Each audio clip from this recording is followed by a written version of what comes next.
Welcome to Danny Houlihan's Irish Experience podcast. Join Danny on a journey through the historical island of Ireland, its people and the wild Atlantic Way, which is Ireland's last frontier. Experience the music and the culture that makes up the longest coastal driving route in the world. Now, please welcome your host, Danny Houlihan.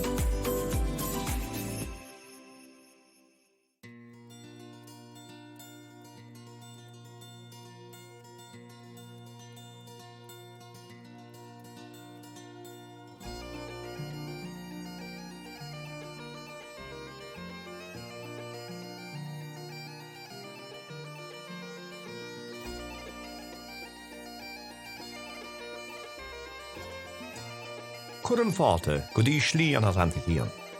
Welcome to the Wild Atlantic Way and Danny Houlihan's Irish Experience Show on May Eve.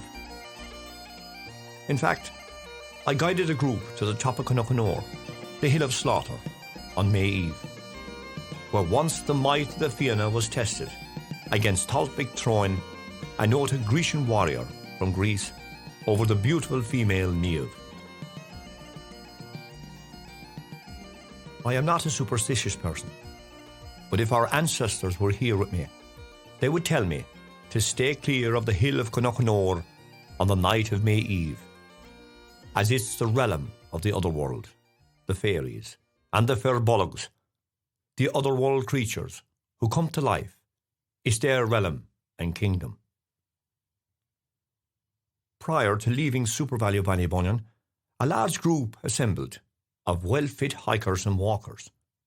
After introductions, we made our way through the bustling Ballybunion streets onto the path to Ahafona.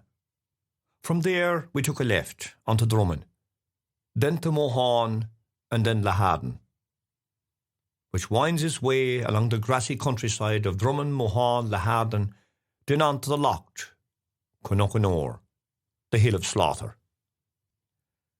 The evening was warm and sunny as we left, and it was nice. The sounds of happy walkers were behind me, 30 in all, as we made our joyful way at a nice pace to our first stop.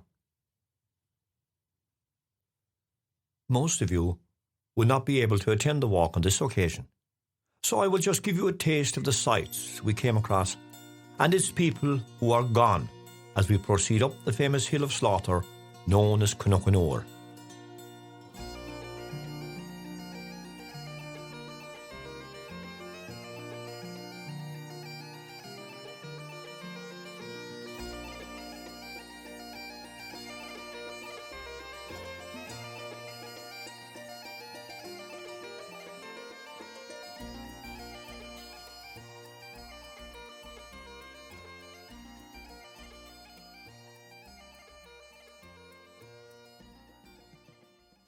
Moving along at a nice pace, passing well-established hedges, if only they could talk. The views of the upland area came into view, with its upland pastureland and the hill of Knockanore in the distance. At our first stop along the route, to give everyone a break, we halted just beyond the late Jack Welch's house, to the right in Houlihan. Located in a field to our right, with a stream flowing in front of it, was a univalette ring fort in very good condition, once a home to our Irish ancestors in the late Iron Age and early Christian period. We stopped for a moment on the outskirts of Houlihan after passing the townland of Drummond. There I related the history of the old fort and its origins. Many people are gone from the area, or left or died during the Great Irish Holocaust of 1846 and Black 47, known as the Great Hunger or Famine, resulting in the old homesteads being demolished, now gone. Only stones are left behind, remnants, in the old ditches, a reminder of a bygone time and people now gone. A small bit of genealogy now for our Irish diaspora. The leasers of this townland were in 1851, the reps of John L. Gunn Esquire, and William Collins, who was renting land from him. Names in 1851 were William Collins, whose land was under the former totalled 127 acres, 1 rood and 34 perches, and the land was valued at £41 and 10 shillings. The buildings were £4 and 6 shillings. The total of Mohan was £45 and 16 shillings. According to the report of the time, the occupiers were William Collins, Ellen Mahoney, house 5 shillings, John Collins' house 6 shillings, and Bartholomew Mahoney, house 5 shillings. Townland of Drummond. The names that were here in 1851 during the Griffiths valuations were stated: immediate leaser of the land, Sophie C. Herring. She was leasing land to George Hewson, Esquire of Innismore, who was an occupier, which totalled 2 roods, 22 perches, costing 5 shillings. Thomas Dennis, Esquire, was both occupier and leaser, in fee, house, offices and land, 198 acres, 1 rood, 1 perch. The value of the land was valued at £94. The buildings were worth £3. The total was £97. The local occupiers. This leaves out any other subdivisions of the land, which was there, and we have no record of those people who were living there under these occupiers. All bar one was paying rent to Thomas S. Dennis, Esquire, and Lady Burghurst. The names in Drummond in 1851 were Patrick McNamara, house and offices. The value of the land and offices were 12 shillings. Thomas Callaghan and his family, a house which was 7 shillings. James Quinlan, house, which was worth 12 shillings. William Deanahan, house and office, valued at 15 shillings. George Nevin, house and garden, valued at 8 shillings. Joanna Connors, house at 5 shillings. Mary Connors, house 5 shillings. Daniel Deanahan, house 8 shillings. George Gunn, landlord, gentry, house, offices and land 36 acres, 1 rood, 11 perches, valued at £23 and 10 shillings. Robert Cashel, renting land from Lady Burghurst, 3 roods, 13 perches. The land was valued at 10 shillings, but the valuation was at £1. Other names were Patrick Wolfe, a Callaghan family, a Fianna family, Welsh family and a Scandon family. So as you can see, that in that area we passed through on our walk to the hill of Knockanore, there were many names, many names, sadly now gone and forgotten from this old townland. Gone forever. Where are their ancestors now? Are they in America? Did they settle in the Appalachian Mountains and other parts of Montana, Connecticut, Illinois, Virginia, Massachusetts, North Carolina, and many more places?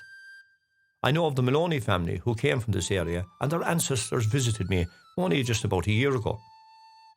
This is just a taste of what I said as we moved along the countryside with the sounds of birds singing around us and a stream running softly near our walk, our natural Irish environment at its best. As we stopped at the Ring Fort, I related its history. During the Iron Age and early Christian period, our ancestors constructed these ancient circular earthen structures, some stone, majority were of earthen design. These ancient enclosures, when constructed, consisted of a dwelling such as a thatch-like building. In some cases were built of wattled walls. Cattle and animals were allowed to roam freely within the confines of the structure. For children too, it was a safe place to stay. Often they were raided by other warring neighbours, which was a factor in the times when other neighbours or local tribes wanted to steal the fatted animals from each other. In this case, a stone-lined tunnel structure known as a souterrain, sus terra meaning underground passages, were constructed within the fort as protection. These structures were elaborate stone-lined tunnels under the fort, so if the enclosure was attacked, the occupants, men, women and children, could hide in for a period, then escape when the invaders were gone. The exact location where the family escaped through was only known to the family and was choked to prohibit the attackers from invading the liss or fort. Thus the association with people entering and leaving forts without notice, and the connection with the fairy folk or firbolgs, knew the locations to disappear to the other world within the confines of these early forts. These ancient forts in Ireland would have been used up to modern times. Also, it should be noted, people were buried within the confines of those ancient forts during the Great Irish Holocaust or Great Hunger of 1846 and Black 47. These ring forts are special places. May Eve was not the time or the place to be near a ring fort, as we had been told by our people. Passing ring forts on May Eve, one could hear unusual sounds of groaning and shouting and activity coming from the fort. Our ancient ancestors come back to life. In local lore, people have vanished and have been taken to the other world of Anu, goddess of the earth, on May Eve. A ring fort was a place not to be near or in that particular evening. It is also said that on May Eve, the spirit of Furfi, the ancient deer, can be seen on the ridge near Drummond, where he was sacrificed to the Tailc Mhic, and the sounds of people talking and the crackling of timber burning in a large pit, and the stones cracking as they hit the Tailc Mhic and being brought to boil. Also, the sounds of a large wooden fire burning, large amounts of timber to heat the stones for the Tailc Mhic. The sounds of hungry warriors awaiting their portion of the killed deer or boar, or red Irish deer, could be heard.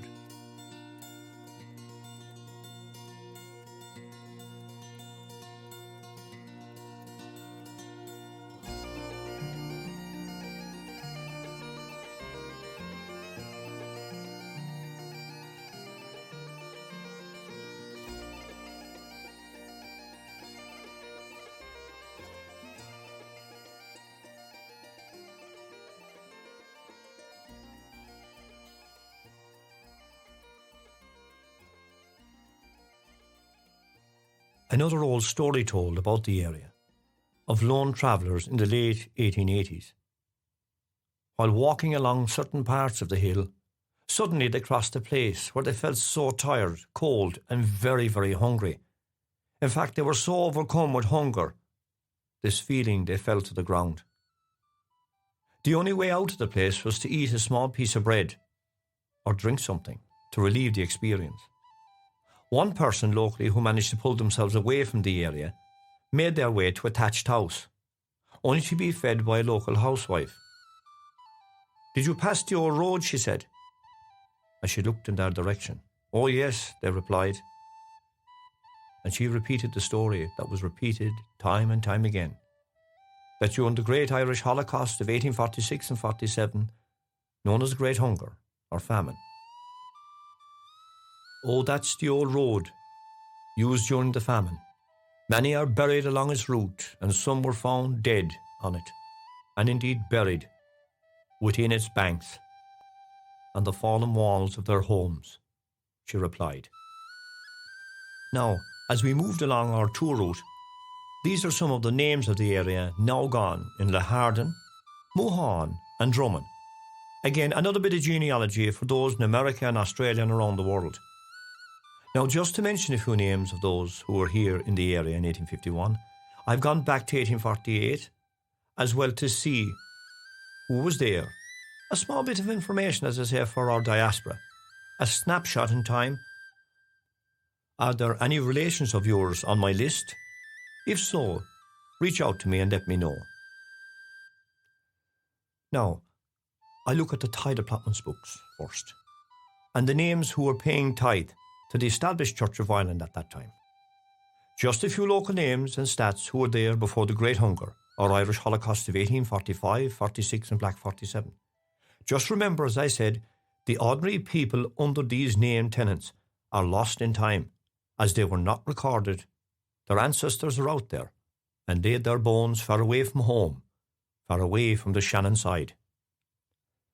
Some ended up in Montana and other places and the Appalachian Mountains. The question is, where do they rest now? In some overgrown graveyard, no longer visited.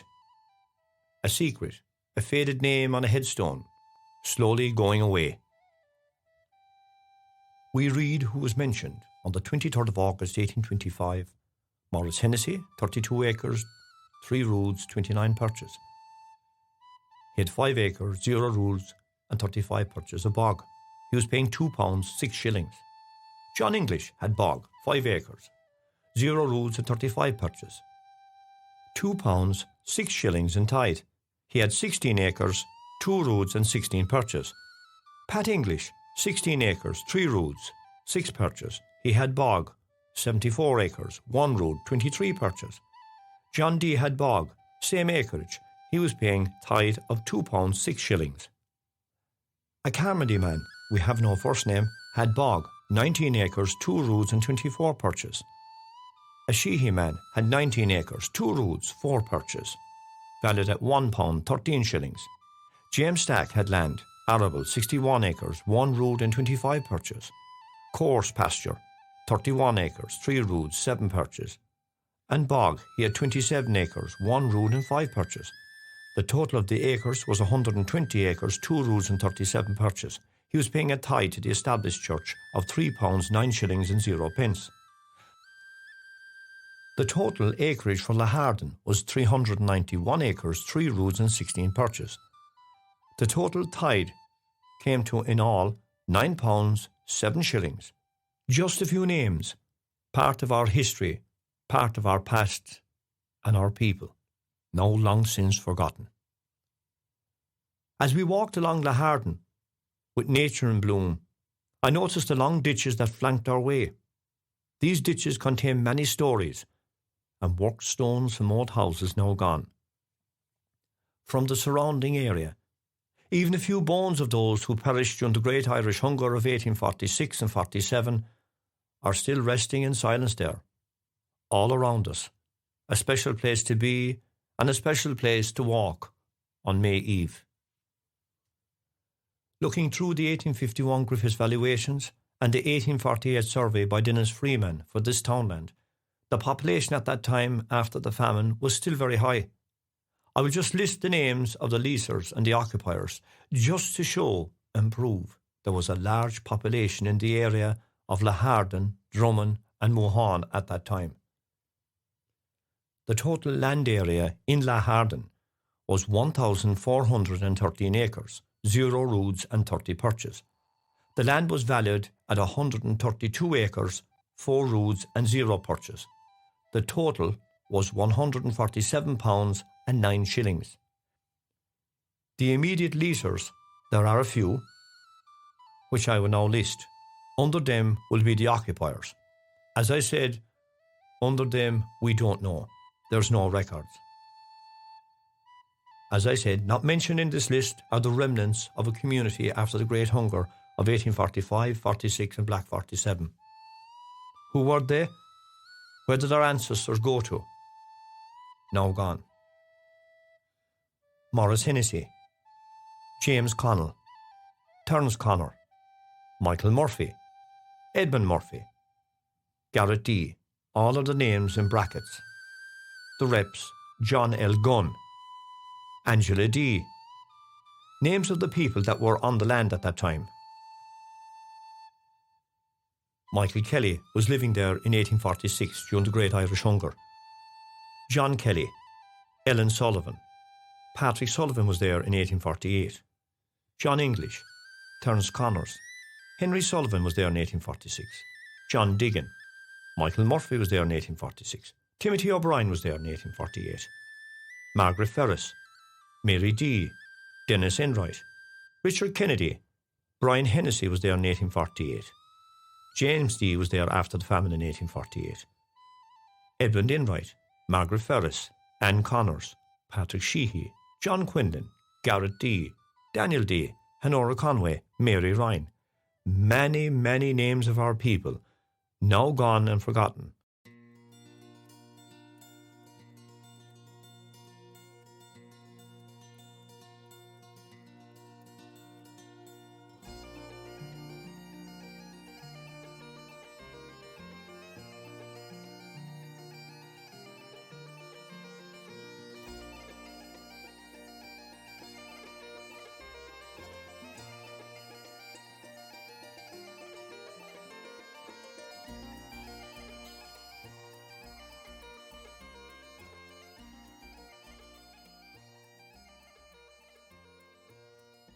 Now back onto the level, as we headed towards the crossroads, and took a left to the climb.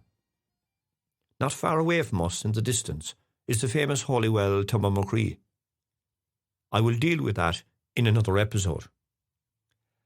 At the foot of the last climb to Knockanore Hill, which is steep, we halted for the last time to draw breath. I related the famous story of Knockanore, the Hill of Slaughter, which all enjoyed. A taste of our history. As a boy going to school, I was related the story of a great battle that took place between Fianna and the Fianna against Tailc Mhic Treoin, or Tailc Mhic Treoin he was known as. I have covered Knockanore in another one of my podcasts, so when you get a chance, check it out. It's a nice podcast. From the dialogue of the ancients, we get a sense of the place and the battle, from the Irish translation, the Hill of Slaughter, which is taken from a Collab the Shanorach, the Colloquy of the Elders, stanza 47, quote, the Hill of Slaughter. Knockanore is the hill back there. Until eternity it will be called the Hill of Slaughter. O Patrick of the White Crozier, it is with good reason it is called that. Tell me if you can remember, O sad son of Cool, tell me and bless you the true story and don't hold back.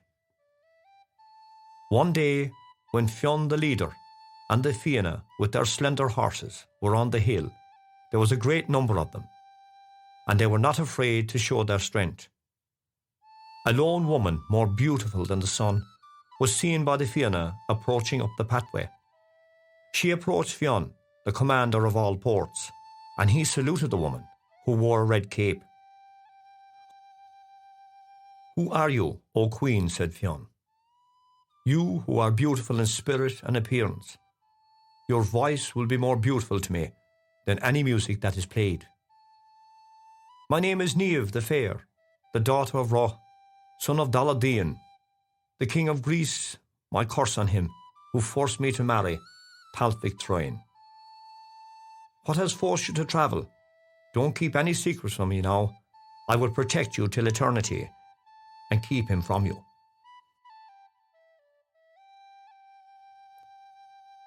That man I spoke about, he is the reason for my pain. I was promised to him, and Greece has been destroyed twice as a result. It is no wonder that I hated him, said the beauty with the fair appearance. 2 ears, a tail, and a cat's head he has. Not a nice man. I have travelled the world 3 times, and I have not found a king or ruler but yourselves, O Fianna, who will promise me protection. We will protect you, young woman, said Fianna the undefeated, until we all fall in your cause, all 7 battalions under my command. By your own hand, I swear to you, Fianna, that you are mistaken. The person who I am fleeing from will kill many in battle. Do not fear too much, O woman with the curly gold hair.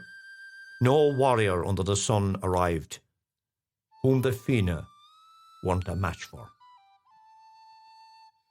Immediately, then we saw coming towards us a royal man with a cat's head and strong arms.